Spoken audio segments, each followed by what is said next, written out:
Boa tarde, alunos. Agora vamos começar a nossa aula 3, né? A terceira aula dentro dessa unidade do campo literário.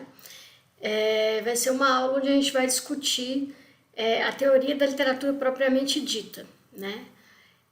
O texto base dessa aula é Literatura e Senso Comum, do Compagnon, que na verdade, é um fragmento, a maior parte, na verdade, da introdução desse livro aqui, que é O Demônio da Teoria, né, do Antoine Compagnon. Esse é um livro, é um curso completo, né, de teoria da literatura, com um recorte um pouquinho diferente, como a gente vai falar daqui a pouco. E nessa introdução ele levanta, né, uma série de questões interessantes para a gente sobre o que é teoria da literatura, sobre essa área de conhecimento e de pesquisa, ok? Eu vou seguir durante a aula as mesmas sessões, né, que ele utiliza no texto dele na introdução, tá? A gente tem aqui a introdução quase toda, só falta um pedacinho aqui no início, ok? Mas basicamente são as mesmas etapas, né? Então vai ser fácil acompanhar a aula e acompanhar o texto também, porque ele também divide nessas mesmas subdivisões, ok? Então ele começa, na verdade, né, com essa questão da teoria. É uma questão, o que é a teoria? Né? É um problema teórico também, né? Toda definição, né, é um problema teórico. Então, como eu defino o campo da teoria? Né? É um campo mais técnico, mais tecnológico, mais pedagógico, educativo. A teoria é uma metafísica, né? Ela vem vinculada, né, à área da filosofia metafísica. Ela é uma mística, uma mistificação, né, da literatura, por exemplo. Enfim, então a gente vai, né, nessa aula abordar essas questões, né, tentando responder um pouco a isso e, ao mesmo tempo, tentando responder ou contestar, né, o pensamento do Paul Deman, que diz que o principal interesse teórico da teoria é justamente a impossibilidade da sua definição. Então, como a gente viu, né, lá na primeira aula, assim como a literatura é muito difícil de definir, porque cada sociedade, cada época vai definir de um jeito e a partir de valores e parâmetros muito específicos, né, relativos àquela sociedade, também a teoria é bastante difícil de definir, né? Mas não é impossível, como diria o Paul Deman, né? Não é impossível porque, na verdade, a gente define, só que essas definições são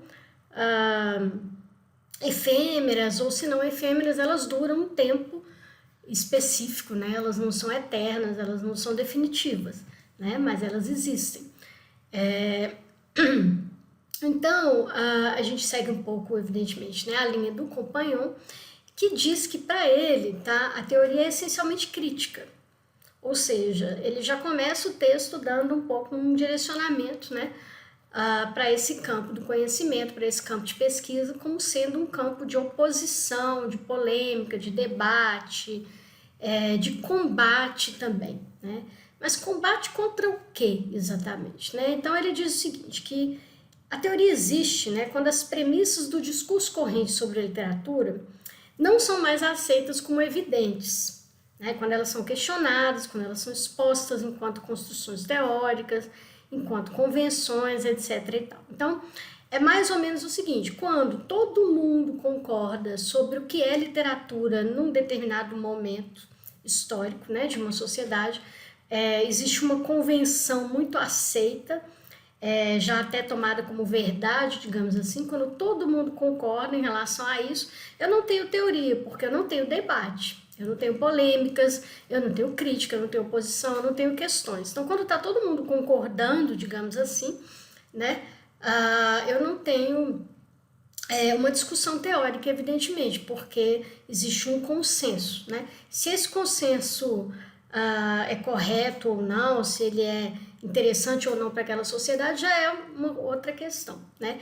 Então, a teoria ela só acontece, de acordo com o Compagnon, ou ela aparece justamente no momento em que se começa a criticar essas ideias prontas, né, ou essas ideias consideradas evidentes, né, quando está todo mundo, não, é evidente que literatura é isso, é claro que ela é aquilo, é lógico que ela é aquilo outro.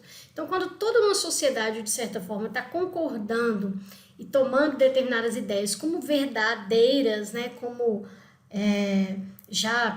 naturalizando essas ideias como se elas sempre tivessem existido, então eu não tenho teoria, né, mas quando se começa a questionar que essas ideias podem ser construções históricas, podem ser convencionadas, né, podem ter sido convencionadas num determinado momento histórico ou numa determinada situação política daquela sociedade. Então, quando eu começo a perceber, né, que essas ideias sobre literatura elas não são definitivas, que elas podem ser questionadas, ou seja, quando eu começo a fazer perguntas, né, então eu já tenho um campo teórico interessante, eu já tenho teoria, eu já tenho a dúvida, né? Na verdade, eu já tenho aquela curiosidade que é o início da ciência, que é o início do pensamento, que é o início da reflexão.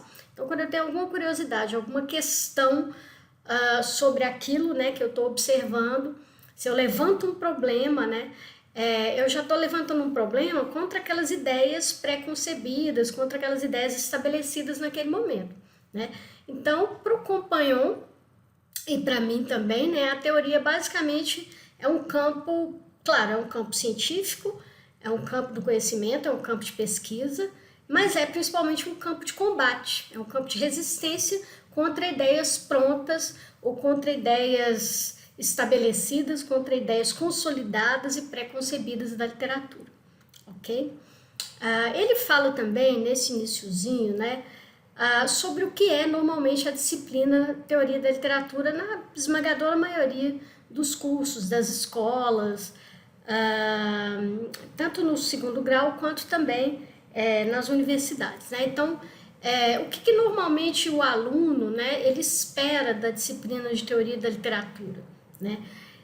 O que normalmente a sociedade espera, a própria academia, o que ela espera da teoria? Ela não espera essa teoria combativa, crítica ou positiva, não. O que ela espera, né, e que normalmente acontece, ela espera e isso é dado para ela, né, essas expectativas são cumpridas, ou seja, a disciplina de teoria no seu formato mais comum é mais ou menos o que o Compagnon destaca aqui, né? Que basicamente é o seguinte, normalmente o professor começa definindo a literatura, até como a gente começou, né, fazendo, e essa definição é mais ou menos contestada, mais ou menos contestável, ou seja, ela não é definitiva, mas nem sempre o professor coloca isso, muitas vezes coloca, né? E depois de fazer essa definição de literatura, que não necessariamente é a melhor, né? E não necessariamente ele mostra que ela é contestável, há toda uma parte do curso que é uma homenagem às teorias literárias clássicas, né? E ou medievais. Aqui no Brasil a gente costuma já chegar direto no clássico, tá? Então, a gente faz uma leitura, por exemplo, de Platão, do Aristóteles, de Hesíodo, etc., né? Então, faz-se essa leitura, né? E evidentemente isso acaba sendo uma homenagem, né, às teorias clássicas, e depois se aborda as teorias modernas, né, que em sua maioria já estão no século XX, começam com o formalismo russo e a nova crítica no início do século XX, 1920 mais ou menos, e depois vão ao longo do século XX se dividindo, se transformando e várias teorias são criadas a partir de vários campos do conhecimento e da filosofia, como vocês estão vendo aqui. Até coloquei essas reticências, porque são muitas, e algumas são, inclusive, muito recentes, muito modernas, muito pós-modernas, na verdade, como essas teorias queer, por exemplo, que já são filhas das teorias feministas e das teorias pós-estruturalistas, né, que, por sua vez, são filhas da psicanálise e das teorias marxistas e por aí vai. Então o século XX foi muito profícuo, né, nessa questão da construção teórica, são várias linhas teóricas, a gente chama de escolas, né, existem várias escolas teóricas no século XX. Então normalmente essa é a estrutura clássica do curso de Teoria da Literatura, E ela serve, de acordo com o Compagnon, para ocupar os professores e tranquilizar os estudantes. Quer dizer, olha, eu tenho isso aqui, é isso que eu tenho que dominar, eu tenho que dominar as teorias antigas, né, e as teorias modernas, e ok, né? E não se faz nessas disciplinas a principal coisa, que é justamente combater essas ideias, né, que vieram antes, né? Não há uma crítica dessas ideias. O que normalmente acontece é simplesmente quase que uma decoreba desse conjunto de ideias e ok, né? Então não se faz uma crítica, não se faz uma reflexão mais aprofundada sobre isso, né? Essa é a posição do Compagnon. Isso é claro que ele está falando de um cenário francês, mas a gente pode transpor isso facilmente para o Brasil, tá?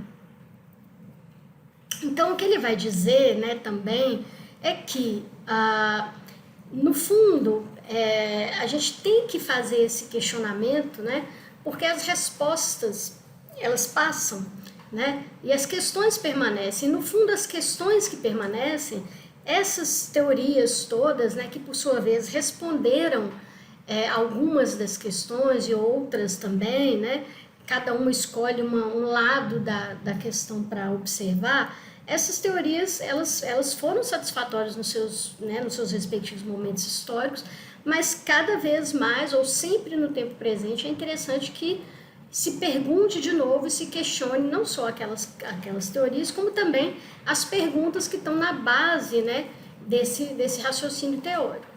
E no fundo ele fala que essas questões, elas têm muito a ver, né, ou elas vêm muito daquilo que a gente chama de senso comum. Aqui ele já começa a refletir sobre esse senso comum sobre a teoria da literatura, né?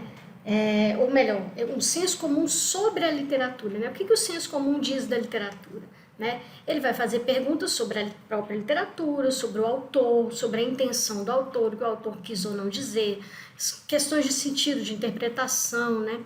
Ele vai refletir sobre a representação, forma, conteúdo, valor, originalidade, influência, estilo, etc.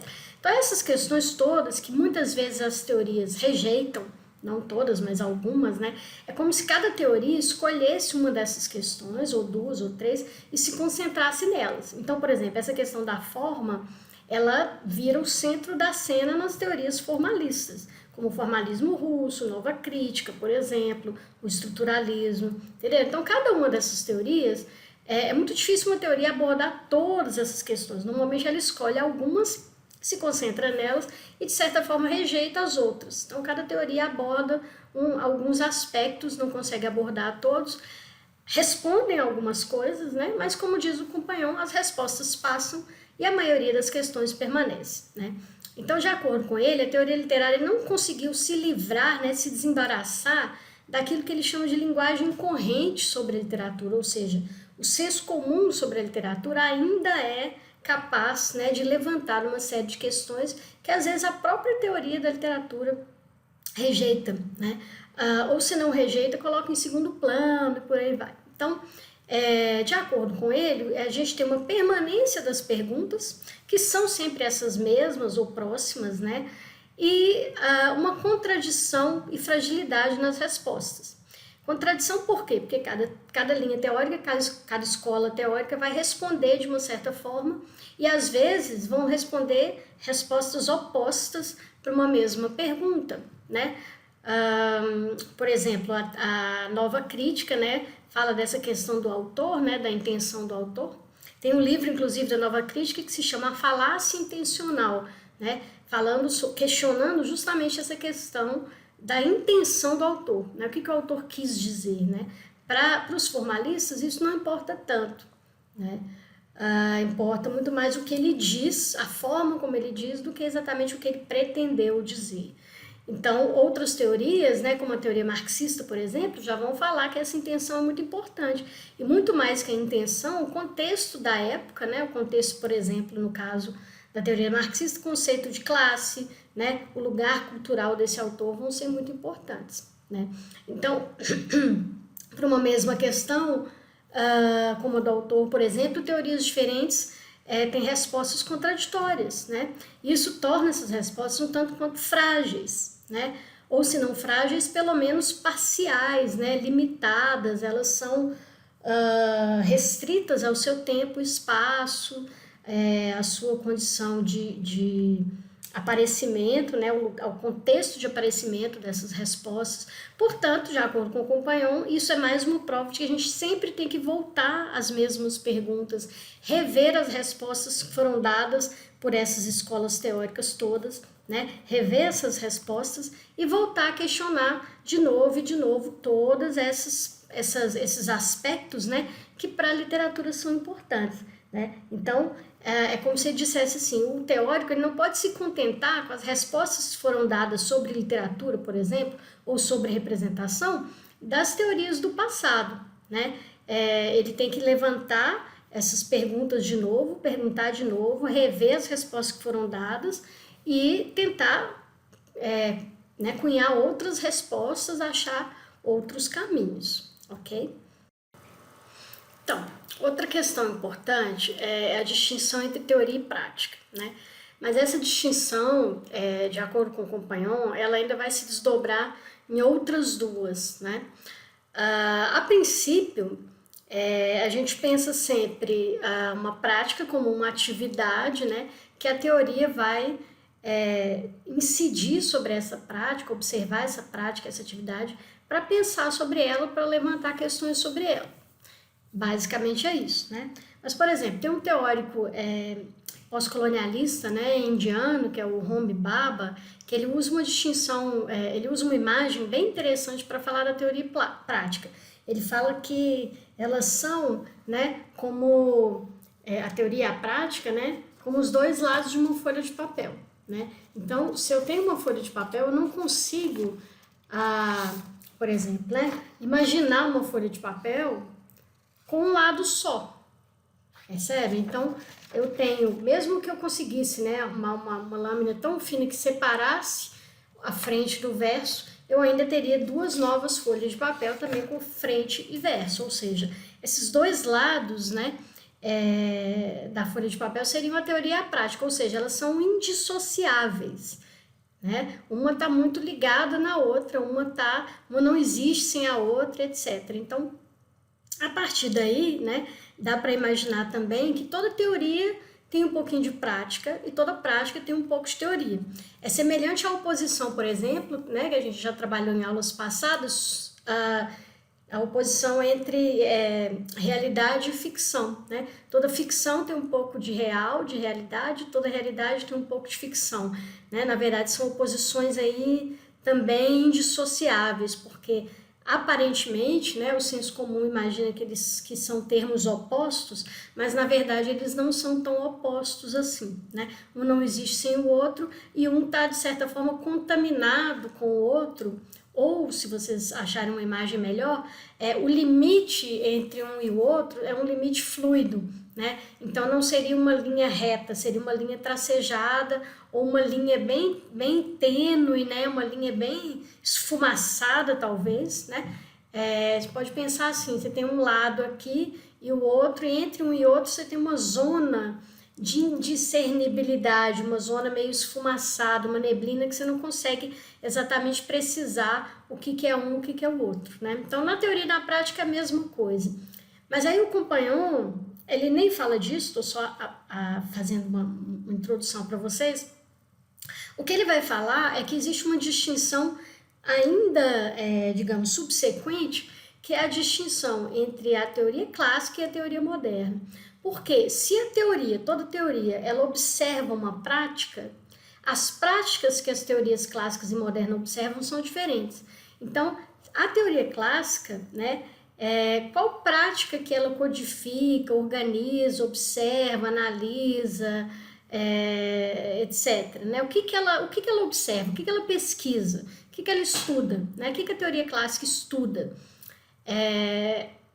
Na verdade, ela vai estudar a literatura em si, né? Os textos literários.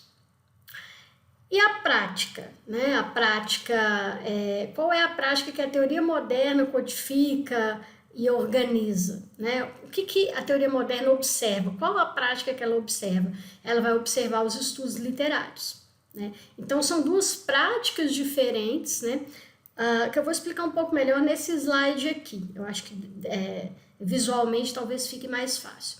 Então, na teoria clássica, né, ela observa, ela estuda, ela analisa, ela codifica um conjunto de textos literários que foram escritos por alguém. Então, é uma prática, né, porque a pessoa vai lá, escreve ou fala, né, se for um texto oral, por exemplo, ela vai contar histórias, né, enfim. Então, ela produz, de certa forma, esses textos, né, ela pratica a atividade literária, né, então ela fala ou escreve, declama, canta, né, como eram casos dos ditirambos na Grécia Antiga e tal. Então, você tem uma série de textos literários aqui, um conjunto de práticas, né, que essa teoria vai observar, vai analisar, então é como se ela incidisse sobre ela, né, como se fosse um cientista, né, lá observando no microscópio suas bactérias ou as células, né, entenderam? Então é como se as células fossem esses textos literários e o teórico, né, é esse cientista que está observando esse fenômeno aqui. A teoria moderna, na verdade, ela faz uma outra coisa. Por quê? Porque, na verdade, os textos literários contemporâneos, inclusive as próprias práticas literárias se modificam, né? Porque na Idade Clássica, por exemplo, durante muito tempo, eu tinha um conjunto grande de textos, mas eles podiam ser divididos mais ou menos em textos dramáticos, textos épicos, textos líricos, com variações e inclusive com classificações diferentes entre eles, né? A poética do Aristóteles trata justamente disso, né? De fazer uma distinção entre esses textos, falar que alguns são melhores que outros, quais são as características de cada um, etc, etc. Isso a gente vai ver daqui a pouquinho, tá? Mais pra frente. Mas esses textos, né, eram observados por uma teoria que a gente chama de teoria clássica, que era, na época, desde Aristóteles, e foi durante muito tempo, muito normativa, né? Ela estabelecia distinções, classificava esses textos e dava regras, né? Para, por exemplo, como fazer um bom texto dramático, como escrever uma boa comédia, como escrever uma boa tragédia, coisas desse tipo, tá? Depois, a partir do século XIX, principalmente, e depois no século XX com mais força ainda, apareceram uma série de disciplinas que começaram a estudar esses textos literários que já tinham se modificado um pouco, né? Então, por exemplo, a tragédia e a comédia tinham virado os dramas, né? Os textos líricos tinham virado poemas dos mais variados tipos, inclusive de humor e tudo mais. Os textos épicos, né, os poemas épicos tinham virado prosa, tinham virado romances, contos, novelas, crônicas e por aí vai. Então, esses textos se modificam, né, ao longo do tempo, desde a época do Aristóteles até o período moderno, e além ou seja, a prática literária se modifica muito, ela se modifica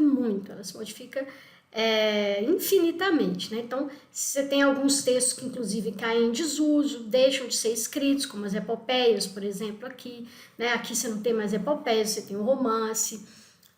Então, a prática literária se modifica muito, e a partir do século XIX, uma série de disciplinas, né, começa a estudar essa prática, tá? Que é, por exemplo, a história literária, que é um pouco uma variante, né, da história, da disciplina da história, a crítica literária, né? Isso era muito feito pelo jornalismo, principalmente, pelos jornalistas, né? Pesquisas literárias variadas. Então, assim, ao longo do século XIX, depois do século XX, uma série de disciplinas estudou esses textos literários ou essa prática literária que já havia se modificado. Percebe? Então, esse campo de estudos aqui ainda, né, pelo menos de acordo com o Compagnon, não era a teoria moderna, porque eles estavam estudando outras questões, como a gente já vai ver daqui a pouco. E aí, o que a teoria moderna faz? Ela não estuda diretamente a prática literária, ela estuda esses estudos que estudam a prática literária. Então, a prática que ela analisa, né, que ela avalia, é outra prática, não é exatamente a prática literária propriamente dita, mas a prática dos estudos literários, que por sua vez analisa essa prática de escrita contemporânea, tá? Então, a teoria se modifica porque até mesmo a prática que ela observa, que ela analisa, que ela estuda, também se modifica. Então, de acordo com o Compagnon, tá? A teoria moderna, ela é mais descritiva, né? Como eu falei, a teoria clássica ela era muito normativa, né? Como está dito aqui, né? A teoria moderna ela se opõe à normatividade das teorias clássicas. O que significa isso? Que na teoria clássica eu analisava esses textos literários, né? Dava a eles, né? Eu observava, analisava para verificar determinadas características, mas principalmente para classificar esses textos. Qual é melhor que qual? O que eles têm de diferente? O que eles têm? Esse aqui é melhor que esse, por quê? Né? Por quais motivos? Né? Então, a partir dessa classificação, né, eles criavam uma série de regras, e eram listas enormes de regras de como escrever poemas, como regras de oratória, né, como declamar poemas, como fazer essa e essa ênfase, regras de figuras de linguagem, né, como construir metáforas assim ou assado, enfim. Na teoria moderna não tem muito isso. É claro que você vê esse tipo de coisa, mas é mais raro, né? Ela tende a ser mais descritiva, ou seja, ela vai descrever as práticas literárias que ela analisa, que normalmente, como eu falei, não são mais os textos literários, mas são os textos históricos, críticos, né? E tudo mais. Então ela vai, o objeto dela, né, vão ser não mais a literatura em si, mas os discursos sobre a literatura. Então é como se ela fosse ela é a teoria de uma prática, mas indiretamente ela está incidindo sobre essa prática, porque ela não está analisando a prática diretamente, né? Ou ela está analisando uma prática que por sua vez analisa uma outra prática, né? Como eu acabei de dizer. Então o objeto dela ela tende, né, a observar, analisar os discursos sobre a literatura, basicamente a crítica histórica, como a gente vai ver daqui a pouco. Então, como o objetivo dela é mais, o caráter dela é mais descritivo, né, a ideia dela é descrever esses discursos e tornar esses discursos, né, os pressupostos desses discursos mais explícitos, ou seja, ela vai, de certa forma, revelar o caráter ideológico, ou às vezes histórico desses discursos, né? Então, ela vai mostrar como esses discursos são datados, ou ela vai mostrar como esses discursos são interessados numa questão política X ou Y, ou numa questão, por exemplo, de gênero, ou em uma série de questões econômicas, antropológicas, sociológicas, etc. E tal. Então, ela vai revelar, né, ou desvelar esses pressupostos ideológicos que estão por trás desses discursos sobre a literatura. Então é quase como se ela fosse uma epistemologia das letras. Então ela estuda a ciência, né? Episteme e ciência. Ela vai estudar a história da ciência, né? Que se relaciona à literatura. Não mais a literatura propriamente dita, mas a sua ciência. Né? Então, por isso que ela é uma epistemologia, né? Porque a episteme é a ciência. Então, ela vai estudar a ciência das letras, não as letras propriamente ditas. Isso na modernidade, tá? Então, de certa forma, é como se ela fosse uma crítica da crítica, ou uma metacrítica. Então, a teoria da literatura, ela é, nesse momento atual, né? Nesse momento contemporâneo, ela é, basicamente, né? Uma reflexão sobre a reflexão sobre literatura. Então, ela é uma metacrítica no sentido de que ela faz a crítica da crítica de todos os textos e todos os discursos que refletem sobre a literatura.